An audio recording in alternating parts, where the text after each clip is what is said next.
Israel और Hamas के बीच जंग को करीब 1.5 महीने का वक्त हो चुका है। इस जंग में दोनों ओर से अब तक 15,000 से ज्यादा लोग मारे जा चुके हैं। दरअसल 7 अक्टूबर को हमास ने इजराइल पर 20 मिनट में 5,000 रॉकेट दागे थे, जिसमें 300 इजरायली सैनिकों समेत करीब 1,500 लोगों की मौत हुई थी। जवाबी कार्रवाई में इजराइल ने ठाना कि वो हमास को बर्बाद करके ही दम लेगा। इजरायली सेना गाजा पट्टी में घुस चुकी है। गाजा पर इजरायली बमबारी में हजारों बेकसूर आम नागरिक अपनी जान गंवा चुके हैं। इनमें बच्चे और महिलाएं ज्यादा हैं। गाजा में तबाही का मंजर है। मुस्लिम देश इजराइल से जंग रोकने के लिए दबाव बना रहे हैं।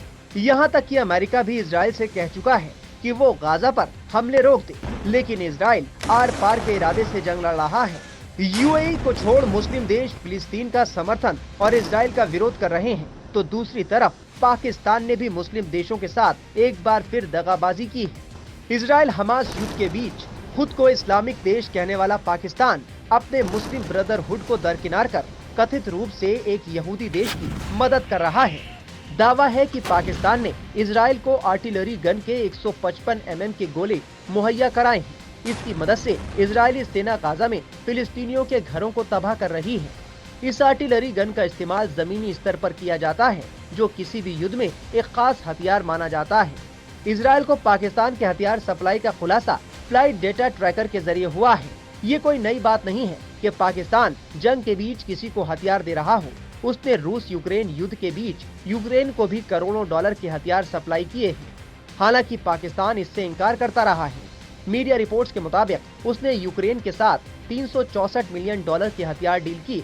ये डील 2 अमेरिकी कंपनियों के साथ 2022 में हुई थी, जिसका खुलासा अब हुआ है। जाहिर है पाकिस्तान बड़े आर्थिक संकट से जूझ रहा है और उसकी अर्थव्यवस्था पूरी तरह चौपट हो चुकी है।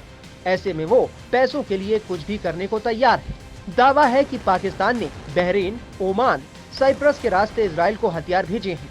हालांकि इन दावों पर कोई आधिकारिक बयान सामने नहीं आया है। पाकिस्तान ऐसे तो इजराइल को एक देश के रूप में मान्यता नहीं देता और फिलिस्तीन का बड़ा हिमायती माना जाता है। युद्ध के बीच वो फिलिस्तीन की मदद के लिए लगातार दुनिया से अपील कर रहा है। गाजा में इजरायली बमबारी का कड़ा आलोचक रहा है।